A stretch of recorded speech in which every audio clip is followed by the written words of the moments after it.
Hey guys, Chase. Welcome back to the channel. Today we are going to be talking about tires specifically for Subarus. So I recently wore out my previous set of tires and needed to replace them, and so I went through the process of trying to navigate, all the different options that are out there, come up with the best option for what I need and what I do, and I'm happy with what I chose. And so today we're just going to talk about that process and talk about the considerations that need to be kept in mind when it comes to picking tires specifically for vehicles like all-wheel drive Subarus and off-road travel, on-road travel, all that stuff. And I do have quite a bit of experience with this, but I have a buddy with a lot more experience than I. His name is Nate, and I actually called him up before I made my final decision on the setup that I went with, just to get his 2 cents. He's probably blown more sets of tires than I've ever even used in my life, and so I'm actually going to cruise by his house here in a bit and get his input on the topic. So hopefully this helps you guys in your navigation of tire options. Before we go do that, I'm gonna go cruise around the desert for the bit.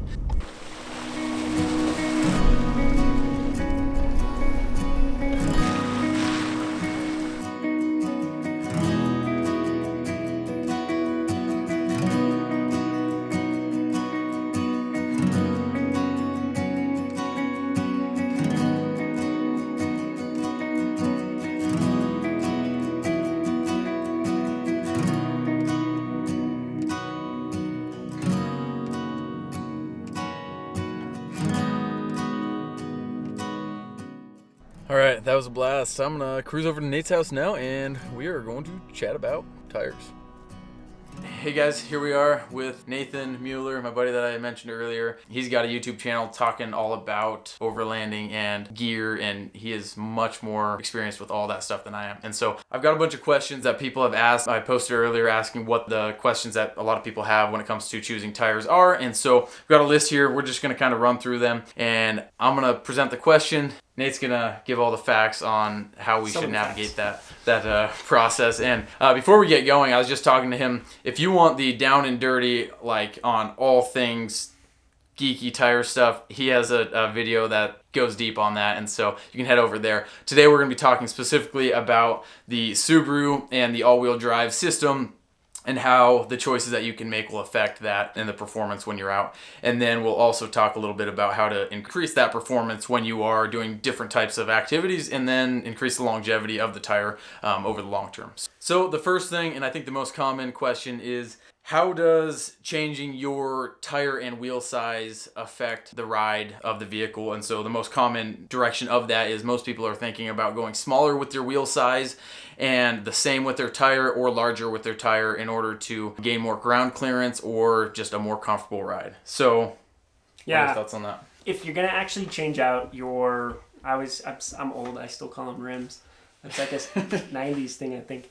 But if you're going to change out your wheels, a lot of people are changing them out and blacking out their rims or something like that. If you're going to do that and you're going to be overlanding in a Subaru, if you're going to be out on dirt roads, it's always good to aim for the smallest size rim that you can fit over your brakes, clearly. So different models are going to be different. In the truck world where I am, the smallest I can get is 17s. So I take all of mine down to 17 to have more rubber. The more rubber you have, I always say more rubber, more better. But the biggest deal where that's going to come in, on a lot of roads, the suspension on a Subaru is really nice. So you're probably not airing down your tires on most roads. If you're on a road that's really bumpy and you have a ton of like washboard and stuff, you might want to air down to like 20 psi if you have something to air back up before you get on the road again.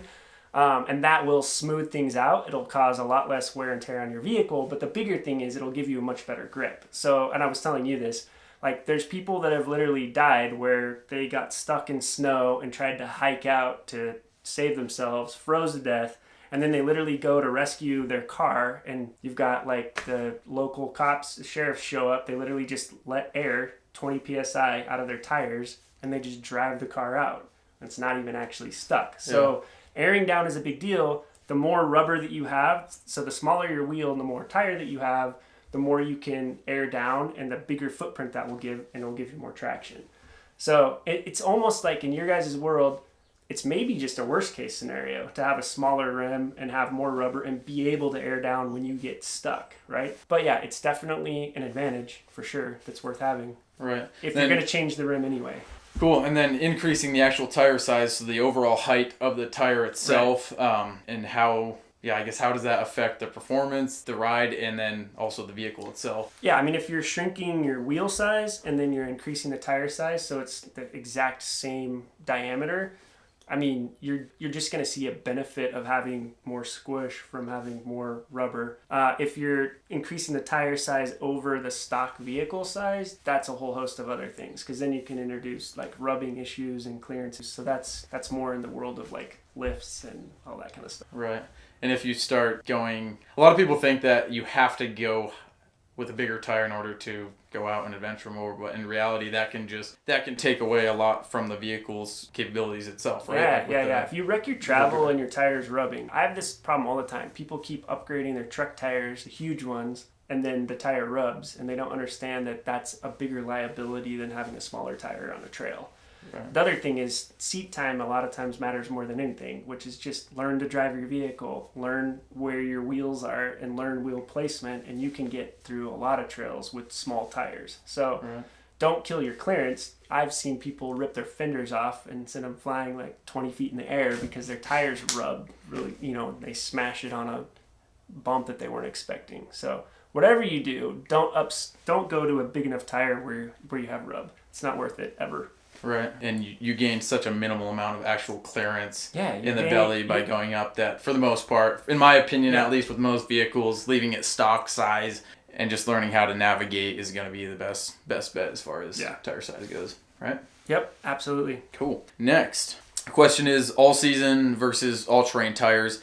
All-season tires, from my experience, usually just look like straight-up street tires, but they have a little bit softer compound, or they just have a style that is better at handling water and ice and snow in the winter. But they aren't very aggressive tires. That's what I've actually run for the last couple of years on my car, just because that's what I started with, and I abused the crap out of them and had really good luck. Unfortunately, they wore out prematurely. Maybe it was my fault. But I just switched over to my new set. So a lot of people ask, when going with a more aggressive style, do you want an MT or an AT? MT being mud terrain, AT being all terrain, and where would be the usefulness on that? My opinion with a Subaru, I don't know that there's ever really a good time to have an MT or a reason to. They're just not built for mud. And so all terrains are kind of the ones that we want to look to, and you can probably better explain why. I mean, first of all, mud terrains are heavier. So you are going to see a decrease in power on your vehicle. Because I was just telling you about this too, with rotational weight, the weight of your rim plus your tire, it doesn't count against you. If you add 10 pounds of weight there, it doesn't count against you for 10 pounds because your engine's actually having to turn that.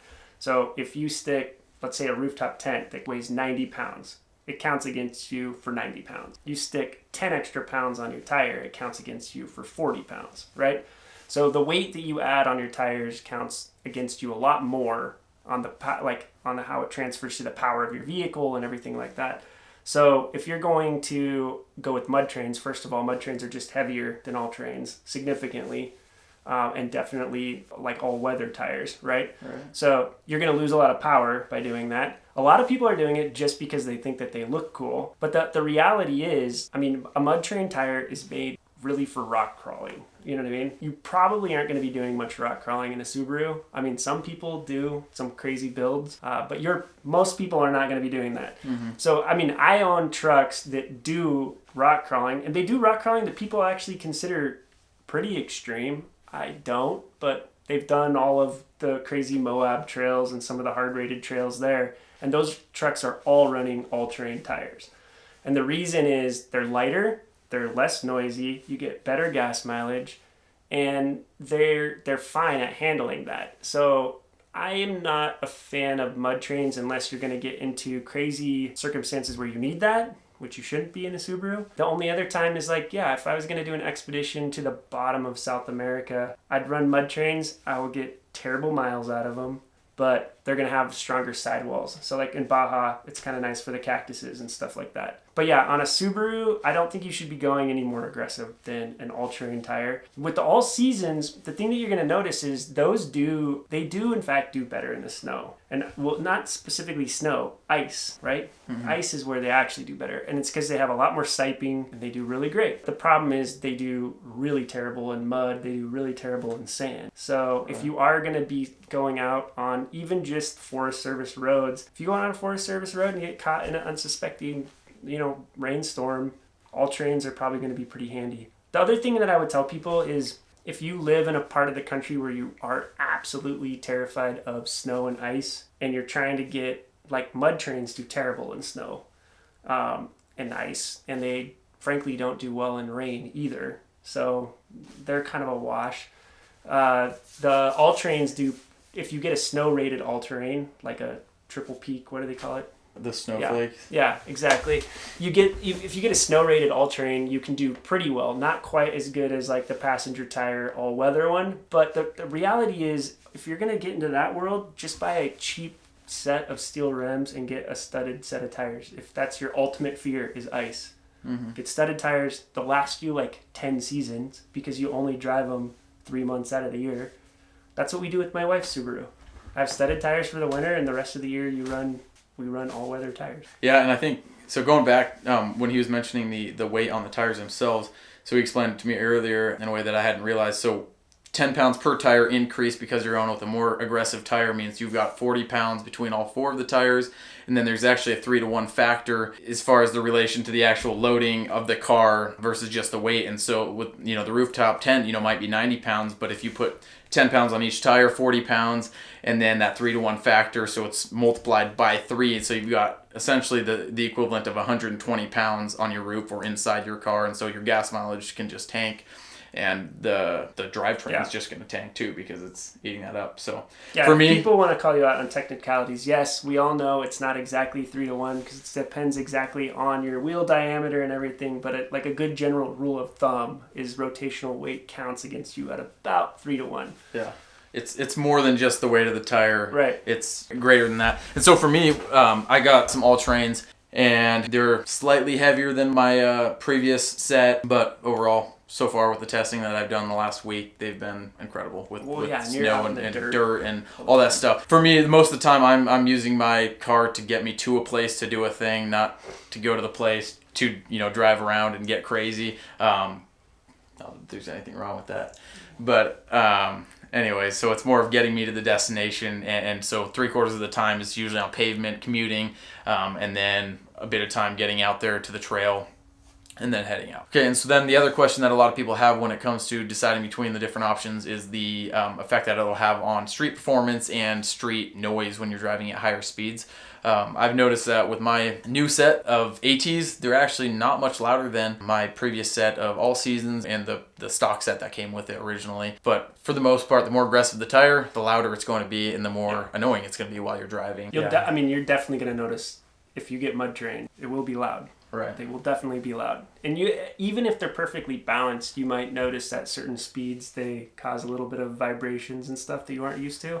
And that's pretty normal with mud trains. It's just kind of how they work. Yeah, and that's the same with the more aggressive the tire, the more challenging they can be to balance and keep right. Once you get them right. And so, and just another reason to stay in the more stock zone and the all-terrain, all-season space for ease of use and longevity there. So now let's talk about performance and longevity, how we can just increase both of those with whatever tires we're using, whether they're all-terrains or all-season.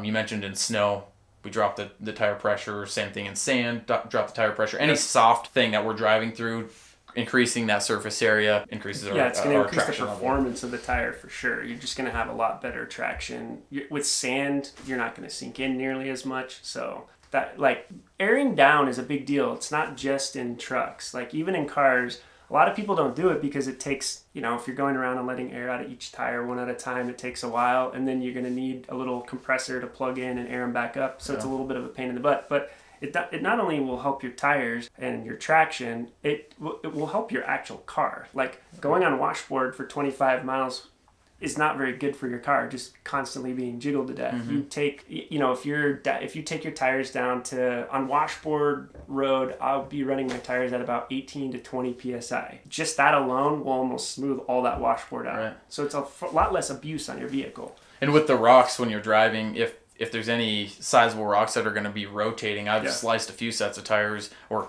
a few tires from a rock rotating under the tire and it just, cutting it. And so increasing that surface area prevents the amount of rotation of stuff under the tire and just the chance of slippage of the tire. And so you can actually just overall lessen the likelihood of a puncture or a laceration on the tire itself. I think that, I mean, obviously the other one with longevity, if you're somebody that's going to do a lot of, I'm calling it off-roading, but we're just talking even just bumpy dirt roads on a regular basis. If you're not rotating your tires, whatever they tell you to do less. And everybody's like, oh, that's awful. But like on my truck, if I want to get the full mileage out of a set of tires, I got to rotate my tires like out every 5,000 miles. Really? How often do I actually do it? Probably about every 7,000. But I try to do it every 5,000. And the reason is if I actually want to hit the mileage warranty with the amount of time that they spend on the dirt, like you've got to rotate constantly. Yeah. So yeah, pay attention to tire rotations. Otherwise, you're never going to get your mileage. Pay attention to having it inflated back up to the right pressure when you do get on the highway, because otherwise you're going to end up with uneven wear. Right, to the gas station or something. Keep a little gauge with you. Yeah. So that touches on kind of increasing the longevity. Now, the big question that I've had over and over and over is, what tires do I use? And so I mentioned it earlier, I just got a new set, and it was partially driven by his opinions on this, and I had called him up kind of after I'd done a little bit of research, and I ended up going with one of the most popular tires on the market for Subarus, the Falken Wild Peak Trails, and that was based on his suggestion. So I've only had them for about a week. I've put a couple 100 miles on them so far, and I was up in the snow. Went skiing last weekend in a bunch of mud, snow, and then today went out in the desert, went around on some rocks, a little bit of hill climb activity and stuff, and so they've been doing really well. Overall, they've seemed very similar to my previous all seasons as far as on-road performance goes, with the exception of on the freeway, they wander just a slight bit more. The noise is not bad at all. I don't really notice any difference. And then off-road, they've been awesome, and as you guys can see in the footage, but I've only put a few 100 miles on them so far, so long term, we'll see where they go. So that's what I've got, and I like them. One other question that people have had is other tools or pieces of equipment to bring along, patch kits, whatever. What are your recommendations on things to bring? Anybody that's going to go on a dirt road should know how to patch a tire with a plug kit. Right. Especially for us, most of us only have a little donut spare, not a full size. I did a video that was 45 seconds long that showed how to plug a tire. It's really easy. If you've never done it before, you're super intimidated and you have no idea what you're doing. And then when you finally see somebody do it in real life in front of you, you're like, what? That's how easy this is? Why have I been paying people to do this? It's that easy. It's really hard to screw up. So you should get a plug tire kit. You should put a link to one. They're super cheap. That's the other thing. You can get a plug kit for your vehicle for about $20. ARB has one, Orsch has one. I mean, on Amazon, there's probably 20 different kits for less than $20. Get that, learn how to patch it. If you've got any old tires laying around, just stick a nail through it, pull it out, and then practice patching it. Super easy. I've done Baja trips in my truck where on one trip, we had 6 flat tires, not just my truck, between the whole party. And I ended up being the only person that had a patch kit. And they're holes from cactus spines. Mm-hmm. So it's easy to plug those and patch them. If we had not had that patch kit, we would have not had enough tires to get out. Right. We'd have had to leave a vehicle behind. And for us with Subarus, having that donut, those things are not designed to get you out of the places that you're going into to blow your tire. Like they have speed limitations. They have lower, your vehicle will have lower clearance. It just won't work right, and so that's a good tip. A lot of people have asked me with my camper setup, like how are you going to get the spare tire? I've gotten super lucky. I haven't blown a single tire in my Subaru, but if it happens, I literally just replaced my tires on my truck. There wasn't a single tire left on the truck that did not have a plug in it. Nice. I do drive on some stupid stuff though. But wait, I was gonna say one other thing. You have the Falken Wild Peaks. One thing with brands on tires, I'm not sponsored by any tire brands or anything like that. You should do your research, because for example, Falken Wild Peaks right now are getting the reputation as the AT tire that's kind of best in the snow. Like if you're not gonna do the studded tire thing for the winter, Falken Wild Peaks perform really good in snow. Like hands down, they definitely perform better than like the BFG KO2s. Which you guys don't know me, but me saying that's a lot. I run KO2s for 20 years and swore by them, but they really don't perform that well on snow and ice. The Falken Wild Peaks are way better than that. The other thing about them is they've kind of upped their tire game in the last 5 years, I guess.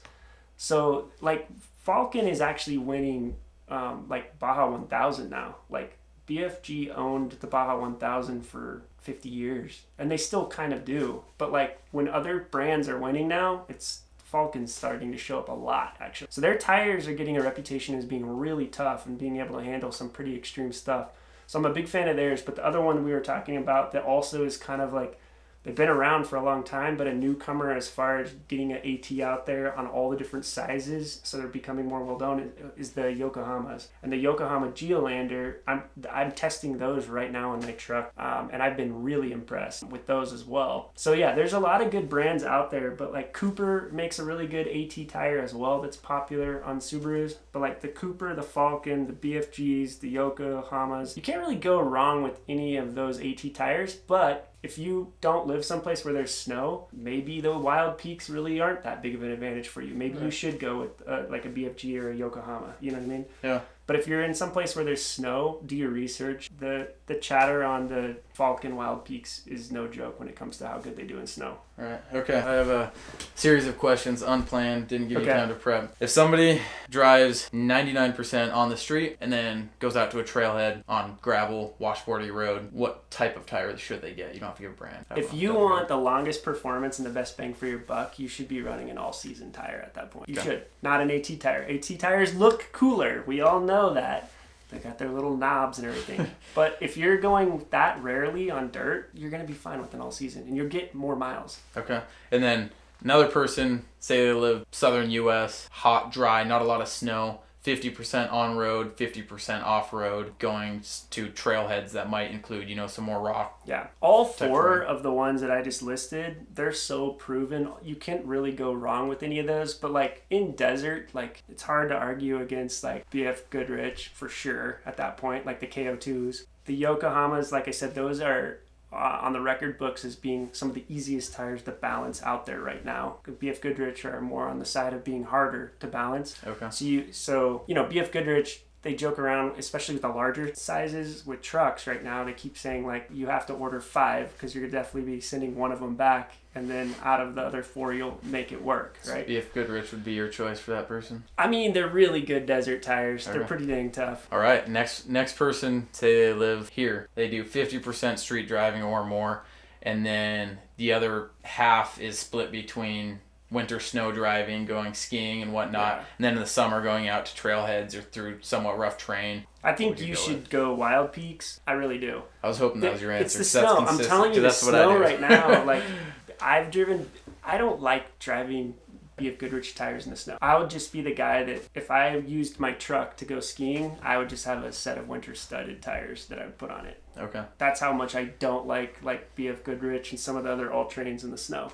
Right. Whereas the Falcons have they're pretty damn good in the snow. Sweet. So that answers that. And then if somebody wants the utmost protection in the snow, that's just, like you said, a set of studded tires. Yeah, and the thing is, studded tires, they don't look pretty or anything. You're going to run them 3 months out of the year in the winter. But those things you're a tank at that point. You could drive normal speeds on ice and nothing matters anymore. You're just glued to the road, especially in a Subaru. Yeah, which they're already, pretty incredible. That's what we run on my wife's Crosstrek, and that's the car that we actually take to go skiing. Even though we have all these 4-wheel drive trucks, we take her Crosstrek to go skiing because it does not slide on the snow. Yeah, awesome. Well, I think that pretty much answers all the questions that people threw out there. So feel free to add any other comments or recommendations, questions, whatever, down in the comments, and maybe Nate will peek in there every now and then, check them out. And if you want to dive in deeper on the specs of tires and the down and dirty, then check out his if you want to talk all the boring stuff like speed ratings and plies, you can do that. It's a good video to be to sleep. Yeah, awesome. Well, thanks for watching. Hope you learned something, and we'll catch you on the next one.